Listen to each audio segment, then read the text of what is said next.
नमस्कार, बहुत स्वागत है आप सबका। मैं पुनीत पाठक और आप देख रहे हैं मेरा मध्य प्रदेश। मध्य प्रदेश की खबरों पर आएंगे, लेकिन सबसे पहले आज भारत की अंतरिक्ष के क्षेत्र में एक बड़ी उपलब्धि का जिक्र करेंगे।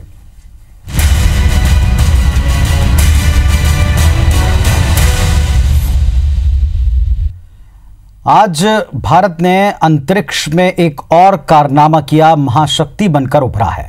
प्रधानमंत्री नरेंद्र मोदी ने देश के नाम संबोधन में भारत के अंतरिक्ष महाशक्ति बनने की घोषणा की। पीएम मोदी ने बताया कि कुछ ही समय पहले भारत ने एक अभूतपूर्व सिद्धि प्राप्त की है। भारत ने अपना नाम अंतरिक्ष महाशक्ति के तौर पर दर्ज कराया।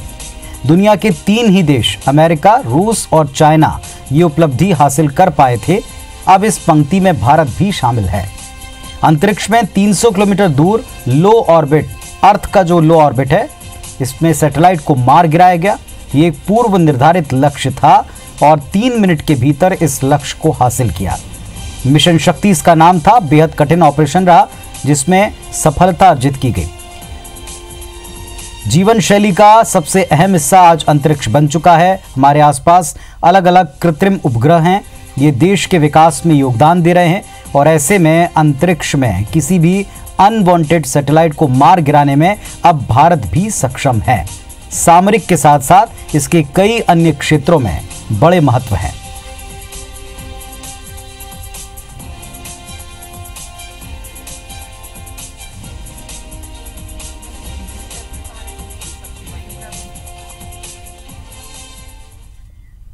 भारत ने आज अपना नाम अंतरिक्ष महाशक्ति, स्पेस पावर के रूप में दर्ज करा दिया है। अब तक दुनिया के 3 देश अमेरिका, रूस और चीन को यह उपलब्धि हासिल थी।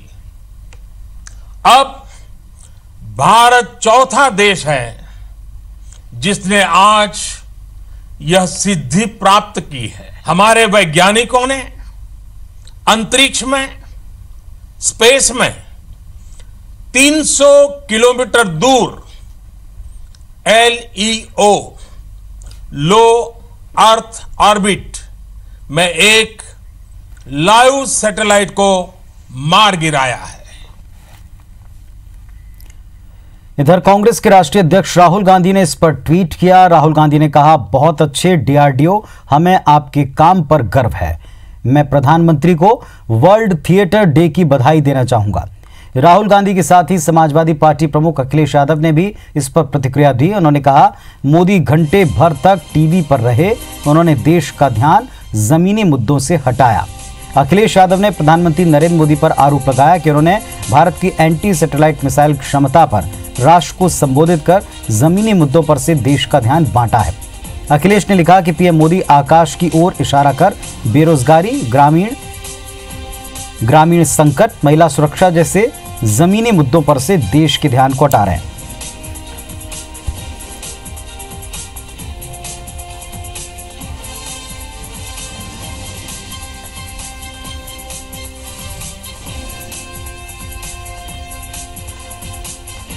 तो ये राहुल गांधी का ट्वीट आप देख रहे हैं। राहुल गांधी ने भी एक तरह से कटाक्ष भी किया, एक तरफ बधाई दी। बहुत अच्छे DRDO, हमें आपके काम पर गर्व है, लेकिन प्रधानमंत्री को वर्ल्ड थिएटर डे की बधाई देना चाहूँगा, ऐसा कहकर उन्होंने कटाक्ष भी किया है।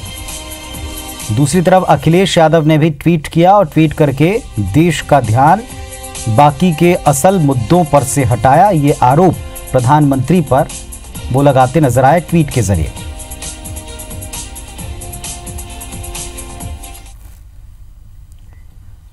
और चुनावी मौसम में मिली इस बड़ी कामयाबी पर सियासत भी शुरू है और तेजी से जारी है। यहां एक और केंद्रीय मंत्री और बीजेपी नेता DRDO की सफलता पर बधाई दे रहे हैं, तो वहीं दूसरी तरफ विपक्षी दल इस पर सियासत भी कर रहे हैं। CPI नेता D राजा ने कहा कि सफलता को सियासी रंग नहीं देना चाहिए। वहीं आम आदमी पार्टी के नेताओं का कहना है कि इसका ऐलान अगर DRDO के वैज्ञानिक करते तो ज्यादा बेहतर होता। अमेरिका, चीन और रूस के बाद भारत चौथा दुनिया की ऐसी ताकत बना है जिसने स्पेस में जाकर के मिसाइल के जरिए वैज्ञानिकों के जो करिश्मे हैं उसका कमाल करके दिखाया। मैं भारतीय वैज्ञानिकों को उसके इस पराक्रम पर मुबारकबाद देता हूं और भारत की बढ़ती हुई जो स्पेस शक्ति है उसको भी सलाम करता हूं। ऐतिहासिक मिशन शक्ति को सफल बनाने के लिए भारतीय वैज्ञानिकों को बहुत बहुत बधाई और शुभकामनाएं। भारत तेजी से विश्वगुरु बनने की तरफ आगे बढ़ रहा है और प्रधानमंत्री मोदी जी के नेतृत्व में विश्व में एक सुपर इकोनॉमिक पावर के साथ साथ एक सुपर वैज्ञानिक पावर के रूप में भी आगे जा रहा है। इसकी बहुत खुशी है। फिर से एक बार सभी वैज्ञानिकों का बहुत बहुत अभिनंदन और शुभेच्छाएं। Give them good wishes and congratulate them. Prime Minister should not try to politicalize this also as part of his election campaign or propaganda at the time of elections. बेहतर यह होता कि इस अनाउंसमेंट को डीआरडीओ के chief करते। जिस संस्था की इतनी बड़ी उपलब्धि है उस संस्था के प्रमुख अगर डीआरडीओ के चीफ इस परीक्षण की सफलता की घोषणा करते तो उससे एक बेहतर संदेश जाता और प्रधानमंत्री जी ट्वीट करके या बाइट देके उसको बधाई देते। तो कुल मिलाकर चुनाव के इस ऐन वक्त में इस ऐलान को एक सियासत के तौर पर विपक्षी दल देखता है और सत्ता पक्ष का कहना है कि ये केवल और केवल कामयाबी का उद्घोष था। चलिए अब जिसकी बात हो रही है इसको भी समझ लेते हैं। आपको बताते हैं कि एंटी सैटेलाइट यानी कि एसैट मिसाइल दरअसल है क्या। एंटी सैटेलाइट वेपन एक तरह का हथियार होता है जो किसी भी देश के सामरिक महत्व का होता है और सामरिक उद्देश्यों के लिए उपग्रहों को निष्क्रिय करने या वहीं नष्ट करने के लिए डिजाइन किया जाता है। आज तक किसी भी युद्ध में इस तरह के हथियार का इस्तेमाल नहीं हुआ है, लेकिन कई सारे देश अंतरिक्ष में अपनी क्षमताओं का प्रदर्शन और अपने अंतरिक्ष कार्यक्रम को निर्बाध गति से जारी रखने के लिए इस तरह के वेपन का इस्तेमाल करते हैं और जरूरी मानते हैं। अभी तक दुनिया में केवल 3 देशों के पास ये वेपन था, जिसमें पहले अमेरिका, संयुक्त राज्य अमेरिका, दूसरा रशिया, रूस और तीसरा चाइना, चीन था। इस तरह की क्षमता भारत में चौथे देश के तौर पर दुनिया के इस एलीट क्लब में देश को शामिल करती है। ये स्पेस वेपन होता है जिन्हें इस तरह से डिजाइन किया जाता है कि दुश्मन की तरफ से कोई भी अगर जासूसी करना चाहता है सैटेलाइट के जरिए तो उसे वहीं अंतरिक्ष में ही खत्म किया जा सके। लो अर्थ ऑर्बिट एलईओ की बात करें तो ये धरती के सबसे निकट वाली कक्षा है जहां ये सैटेलाइट विचरण करते हैं या स्थापित किए जाते हैं।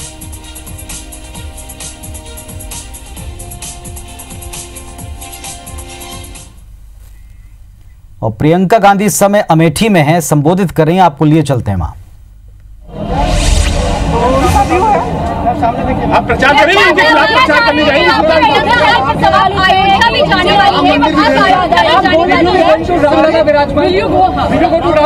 I haven't checked what my schedule is. I'll probably go wherever my brother.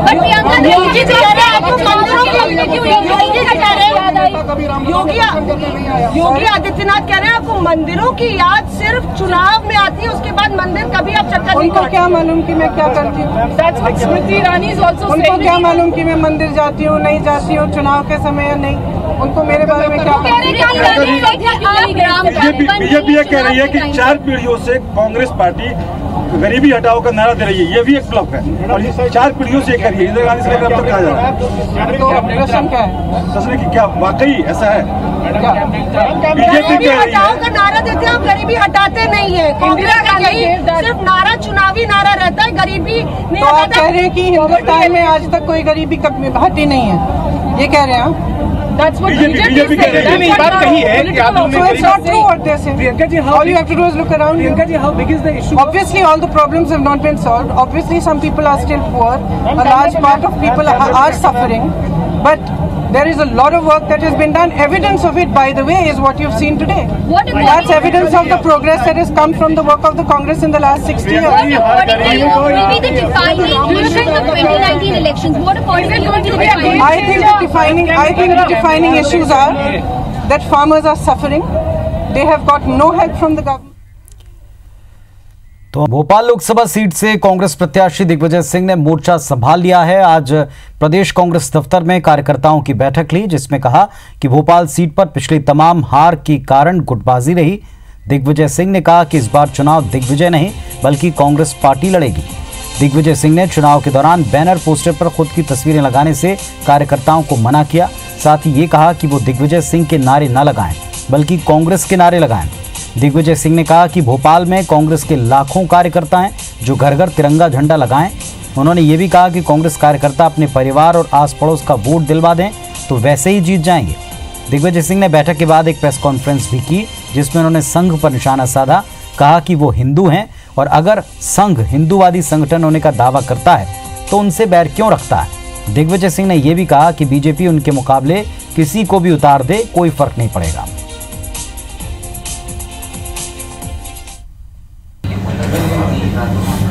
Digvijay Singh की नारेबाजी कोई नहीं करेगा, दिग्विजय सिंह की जिंदाबाद कोई नहीं करेगा। कांग्रेस पार्टी का करो। दूसरा, मैं अपना चेहरा खुद देख लेता हूं, मुझे फ्लैक्स में डालने की जरूरत नहीं है। ज्यादा फ्लैक्स के चक्कर मत पड़ना। एक आपसे प्रार्थना है, जितने लोग हैं जो कांग्रेस के हैं, भाई अपना खुद का तिरंगा झंडा अपने घर पे लगा लो। आस पड़ोस में मिलके उनके यहाँ भी लगवाने में कर लोगे तो बस अभी हमारा झंडा अभियान चलना चाहिए और झंडा अभियान घर घर लग जाए और घर घर चर्चा हो जाए। मैं तो एक बात कहता हूं, हमारे पास लाखों कार्यकर्ता हैं भोपाल में, और ये जो लाखों कार्यकर्ता हैं अपने पड़ोस का वोट दिलवा दे तो वो घर का वोट दिलवा दे तो वैसे जीत जाएंगे। मैं हिंदू हूं,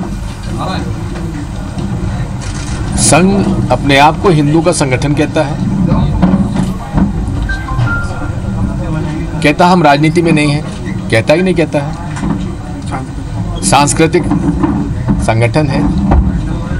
अगर सांस्कृतिक संगठन है और हिंदुओं का हितैषी है तो मुझसे बैर क्यों रखते? मुझसे किस बात का बैर है भाई? या तो कहिए कि आप हिंदुओं के संगठन नहीं हैं, या कहिए कि आप सांस्कृतिक संगठन नहीं है, राजनीतिक संगठन है। क्योंकि देखिए, राजनीति बांटती है, धर्म जोड़ता है, यही फर्क है। तो अपने पुराने अंदाज में दिग्विजय सिंह नजर आए हैं और निशाने पर संघ ही रहा है। भोपाल से कांग्रेस प्रत्याशी बनने के बाद दिग्विजय सिंह ने रायसेन स्थित शंशाय मालवा पीर फतेहुल्लाह की मजार पर माथा टेका। मंगलवार रात करीब 3 बजे रायसेन पहुंचे दिग्विजय और हजरत पीर फतेहुल्लाह शाह चिश्ती रहमतुल्लाह अलैह की दरगाह पर गए और जीत की दुआ मांगी। बता दें कि इस दरगाह पर दिग्विजय सिंह की बड़ी गहरी आस्था है। वो जब कभी रायसेन पर से गुजरते हैं तो इस दरगाह पर जाकर माथा जरूर टेकते हैं।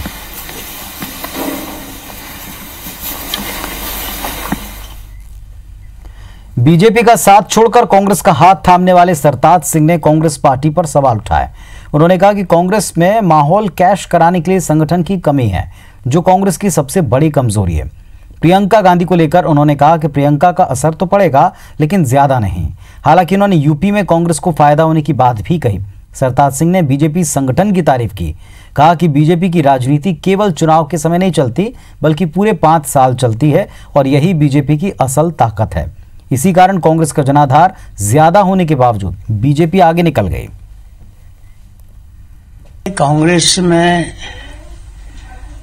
माहौल को कैश कराने के लिए संगठन की कमी है, ये बहुत बड़ी कमजोरी है और इस वजह से कई बातें कई बार पक्ष में भी रहता माहौल तो चूक जाते हैं। तो प्रियंका का असर तो है, लेकिन उत्तर प्रदेश के स्थान में जहां कांग्रेस बिल्कुल जीरो पे चली गई है, तो वहां बहुत बड़ी ताकत में खड़ी हो जाएगी, ऐसा लगता नहीं। लोकसभा चुनाव को लेकर अब आरएसएस ने भी मोर्चा संभाला। आरएसएस का मानना है कि विधानसभा चुनाव में कई सीटों पर बीजेपी के प्रत्याशियों के हार जीत के अंतर से ज्यादा नोटा को वोट पड़े, जिसके बाद बीजेपी मध्य प्रदेश में सरकार बनाने से चूक गई। इसीलिए नोटा के विरोध में आरएसएस वोटर के बीच जाएगी। आरएसएस नहीं चाहता कि लोकसभा चुनाव में ये चूक दोहराई जाए। इसके लिए आरएसएस नोटा के विरोध में जागरूकता अभियान चलाने की बात कह रहा है। आरएसएस का नोटा के पीछे विरोध के लिए तर्क है कि नोटा का विकल्प जनता को पसंद का उम्मीदवार नहीं मिलने पर लिया गया था, लेकिन कई बार नोटा देने पर खराब उम्मीदवार चुनाव जीतता है, जबकि उससे बेहतर उम्मीदवार का विकल्प उनके पास होता है।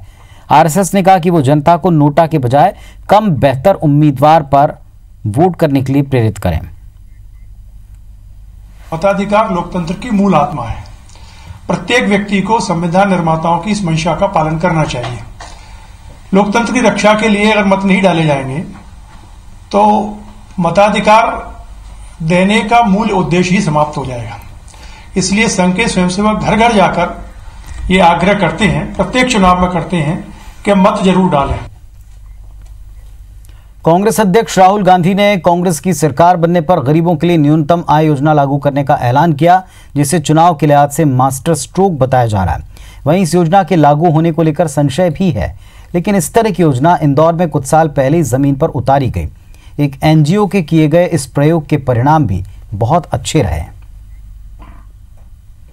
कांग्रेस पार्टी गारंटी करती है 20% सबसे गरीब परिवारों को हर साल 72,000 रुपए देने जा रही है। राहुल गांधी ने जिस तरह से न्यूनतम आय गारंटी योजना का वादा किया है, उसी तरह की योजना इंदौर के 20 गांवों में सफल रही है। महिला सशक्तिकरण के लिए काम करने वाले एनजीओ सेवा ने साल 2011-12 में यूनिसेफ के साथ मिलकर ये प्रयोग किया था, जिसके तहत इंदौर के 20 गांव के 986 परिवार के करीब 5,285 सदस्यों की आर्थिक स्थिति सुधारने के लिए बिना शर्त मासिक नगद राशि का भुगतान किया गया। इस राशि का इन परिवारों ने अपनी आर्थिक स्थिति सुधारने के लिए इस्तेमाल भी किया। किसी ने सिलाई मशीन खरीदी, तो किसी ने बकरियां, तो किसी ने पानी की मोटर। हालांकि अब इन परिवारों को रकम मिलना बंद हो गई है, लेकिन इन्होंने जो संसाधन खरीदे थे उनसे इनकी आर्थिक स्थिति में खासा सुधार आया है। समूह की ओर से हमें पैसे मिलते थे 200 पहले प्रतिमाह, उसके बाद 300 मिलने लगे। फिर हमने पैसे इकट्ठे करे, सिलाई मशीन ली। अब हम अच्छे से सिलाई मशीन चलाते हैं और हमारा अच्छा चल रहा है। हमें बहुत फायदा हुआ पैसे मिलने से। हमको 200 रुपये महीने मिले थे, हमने बकरी खरीदी, ये धन बढ़ाया हमने। पहले कुछ था ही नहीं साधन, तो क्या करें, दाड़ के दुबार करते थे। वो पैसे से हमने बहुत अच्छा हमारा कद्दूनस करा हमने, और खेती को अच्छी बोए, बच्चे की पढ़ाई भी करी, 10वीं लड़की को करवाई, और खाने पीने स्वास्थ्य के लिए भी अच्छा रहा हमारा, और सब बात का अच्छा रहा। एनजीओ सेवा ने अपने इस प्रयोग को बुनियादी सुरक्षा आय योजना का नाम दिया था। संस्थान के पदाधिकारियों का कहना है कि सरकार सब्सिडी देती है, लेकिन इसका फायदा जमीन पर नहीं होता। ऐसे में इस प्रयोग के जरिए ये पता किया गया कि सीधे नगद भुगतान करने पर आखिर क्या होता है, लेकिन इसका परिणाम अच्छा आया। संस्थान ने इसकी रिपोर्ट योजना आयोग और मध्य प्रदेश सरकार को भी सौंपी थी। जो मिथक था हमारे देश में कि अगर ऐसा कोई पैसा दिया जाएगा तो लोग एक तो कामचोर बन जाएंगे, महिलाएं साड़ी खरीद लेंगी, कहीं और इस पैसे का उपयोग होगा, दुरुपयोग किया जाएगा, लेकिन उस मिथक को इन लोगों ने तोड़ा। सेवा के इस प्रयोग पर शुरुआत में लगा था कि लोग इस रकम का बेजा इस्तेमाल करेंगे, लेकिन ऐसा नहीं हुआ और लोगों ने अपनी आर्थिक स्थिति सुधारने के लिए इसका इस्तेमाल किया। ये उन सर्वे के नतीजे हैं जो बताते हैं कि अगर किसी को थोड़ी सी भी मदद पहुंचाई जाए, और जो एक भ्रांति थी कि यदि किसी गरीब के खाते में सीधा पैसा डाला जाएगा तो उसका दुरुपयोग भी हो सकता है, लेकिन उस भ्रांति को इंदौर के गांव के ये बाशिंदे तोड़ते नजर आते हैं। तो कहीं ना कहीं इस योजना का जो सर्वे हुआ था उसके परिणाम काफ़ी अच्छे निकले थे। अब देखना होगा भविष्य में ये योजना लागू होती है या नहीं होती, और खैर आगे की बात होगी। लेकिन फिलहाल अगर हम बात करें तो 2011-12 में किया गया सर्वे पूर्ण रूप से सफल रहा था। कैमरा पर्सन संतोष के साथ दीपक यादव, IBC 24 इंदौर। सोने चांदी और रुपयों की सुरक्षा के लिए तो आपने बंदोबस्त कई देखे होंगे, लेकिन विदिशा की नगर पालिका में पानी की सुरक्षा के लिए पहरेदार की नियुक्ति हुई। कोई पानी की चोरी ना कर पाए, इसके लिए सारा बंदोबस्त है। बेतवा नदी में सिर्फ 5 दिनों का पानी शेष बचा है और 5 दिन बाद जिले में पानी के लिए कोई परेशानी ना हो, इसके लिए नगर पालिका ने 2.5 लाख रुपए का पानी हलाली डैम से खरीदा है, जो विदिशा के कालिदास बांध में आएगा। ये पानी रास्ते में ईंट भट्टे वाले चुरा ना लें, इसके लिए नगर पालिका ने पानी आने के रास्ते में सुरक्षा दस्ते को तैनात किया। मामले में सीएमओ सुधीर सिंह का कहना है कि जल संसाधन विभाग से 2.5 लाख रुपए में पानी खरीदा है, जिससे जिले के लोगों की प्यास बुझे। जरूरत पड़ने पर 15 जुलाई के बाद फिर से 5 लाख रुपए का पानी खरीदा जाएगा। देखिए, पानी चोरी के लिए हमने टीमें लगा रखी हैं। अभी की स्थिति में हो सकता है कोई चोरी छुपे कर रहा हो, पर खुले में अभी ऐसा कोई सामने नहीं आया है। तो इस बुलेटिन में फिलहाल इतना ही, लेकिन खबरों और अपडेट्स के लिए आप जुड़े रहिए IBS 24 के साथ।